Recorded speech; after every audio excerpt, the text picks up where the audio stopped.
Friends, మీకు ఈ video నచ్చితే లైక్ చేయండి, సబ్స్క్రైబ్ చేయండి.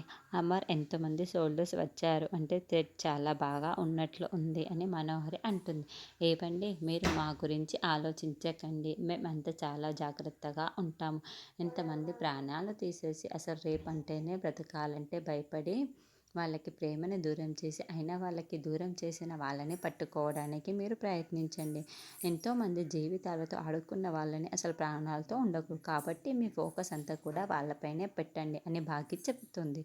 నీ భయాన్ని అంతా కూడా పక్కన పెట్టేసి అమర్కి ధైర్యాన్ని నోరు పోస్తున్నావే, నువ్వు మా దృష్టిలో మెట్టు ఎక్కేసావు మిస్సమ్మ అని సదాశివం, నిర్మలమ్మ చెబుతారు.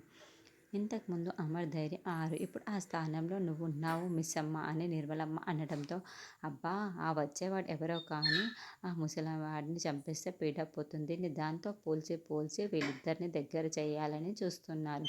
వీళ్ళిద్దరిని దూరం చెయ్యాలి అని నేను చూస్తుంటే అని మనోహరి కోపంతో రగిలిపోతూ ఉంటుంది. మిస్సమ్మ, మీ నాన్న పిన్నికి కూడా కాల్ చేసి ఇక్కడికే వచ్చేసేయి అని అమర్ చెప్పడంతో, ఇద్దరు నా అంటే అండి బాగా అవును అని అమర్ అంటాడు. ఏం మాట్లాడుతున్నావు నువ్వు? అసలు ఆశ్రమంలో ఉన్నవారు మన ఇంటికి ఉన్నా కూడా వాళ్ళకి మనకి సంబంధం ఉందని ఎవరు కూడా అనుకోరు. అలాంటి స్లమ్లో ఉన్న వాళ్ళని మన ఇంటికి రమ్మనడం ఏంటి అని మనోహరి అంటుంది. అప్పుడు అమర్కి చాలా కోపం వస్తుంది. ఏం మాట్లాడుతున్నావు మనోహరి? స్లిమ్ము గిమ్ము అని అలా మాట్లాడుతున్నావు? అక్కడ ఉండేది మా ఆవిడ, ఆయన భార్య. వాళ్ళిద్దరూ మిస్సమ్మకి తల్లిదండ్రులు అవుతారు. నువ్వు స్లిమ్ము గిమ్ము అని అస్సలు మాట్లాడకు. ఏమైనా వాళ్ళు మనకు కావాల్సిన వాళ్ళే అని అమర్ అంటాడు. నువ్వు ఇలా మాట్లాడడంలో అస్సలు అర్థం లేదు అని ఈ విధంగా మాట్లాడాలి అనిపిస్తుంది నీకు? ఏదేమైనా అక్కడ ఉన్నది నా వాళ్ళు అని అమర్ చెబుతాడు. ఇదంతా చెట్టు చాటు నుంచి వింటున్న ఆరు చాలా సంతోషపడుతూ ఉంటుంది. అయ్యో అమర్, నువ్వు నన్ను తప్పుగా అపార్థం చేసుకుంటున్నావు. అంటే ఆ పెద్ద ఆయన ఇంట్లో ఒక్క నిమిషం కూడా ఉండడు కదా, ఎప్పుడు బయట తిరగాలి అంటాడు కదా, అందుకే నేను ఇలా చెబుతున్నాను అని మనోహరి కవర్ చేసుకుంటూ ఉంటుంది. నువ్వు ఎలా చెప్పినా ఏదైనా మాట్లాడే ముందు ఒకసారి బాగా ఆలోచించి మాట్లాడడం నేర్చుకో మిస్సమ్మ. వెంటనే అంకుల్కి కాల్ చేసి రమ్మను అని అమర్ ఆర్డర్ వేసేస్తూ ఉంటాడు. అలాగే అండి అని భాగ్య అంటుంది.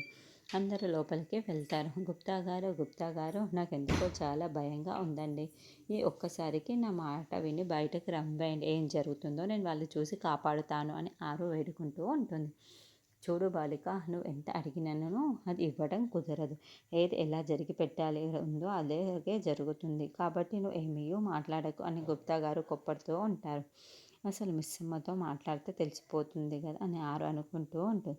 అప్పుడే భాగ్య స్కూల్లో ఉన్న రామ్మూర్తిని, నాన్న మీరు అర్జెంటుగా ఇంటికి వచ్చేయండి, ఎక్కడ ఉన్నారు అని అడుగుతూ ఉంటే, నేను ఇంటికి దగ్గరలోనే ఉన్నానమ్మా, స్కూల్లో ఉన్న రామ్మూర్తి అబద్ధం చెప్తాడు. నాన్న ఏమైనా పర్వాలేదు, త్వరగా ఇంటికి వచ్చేయండి నాన్న అని భాగ్య అనడంతో, ఏంటమ్మా ఏమైందమ్మా అని అడగడంతో, ఇప్పుడు నాన్నకి చెప్తే కంగారు పడిపోతారు, ఇంటికి వచ్చిన తర్వాత చెప్పాలి అని మనసులో అనుకుంటూ, అదంతా ఇంటికి వచ్చిన తర్వాత చెబుతాను, అర్జెంటుగా మీరు బయలుదేరి వచ్చేయండి నాన్న అని చెప్పడంతో, సాయంత్రంగా వస్తే సరిపోతుందా అని భాగ్య రామ్మూర్తి అడుగుతూ ఉంటుంది. లేదు నాన్న, ఇప్పుడే వచ్చేయండి నాన్న అని భాగ్య సరే వస్తానమ్మా అని రామ్మూర్తి ఫోన్ పెట్టేస్తూ ఉంటాడు. ఇప్పుడు ప్రిన్సిపాల్ ఇంటికి వెళ్ళాలి అంటే పర్మిషన్ ఇస్తుందో లేదో ఒకసారి అడిగి చూస్తాను అని రామ్మూర్తి ప్రిన్సిపాల్ దగ్గరికి వెళ్తూ ఉంటాడు.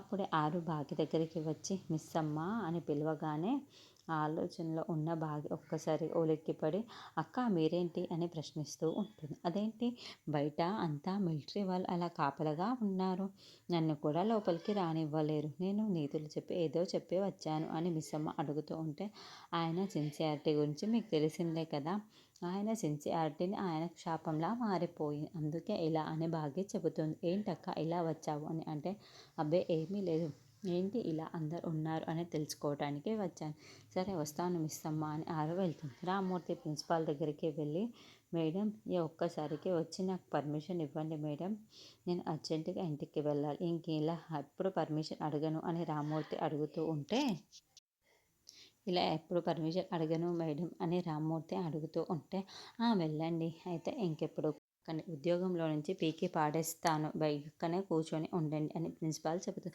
అయ్యో వద్దులే మేడం, పూర్తి అయిపోయిన తర్వాతే వెళ్తాను అంటాను.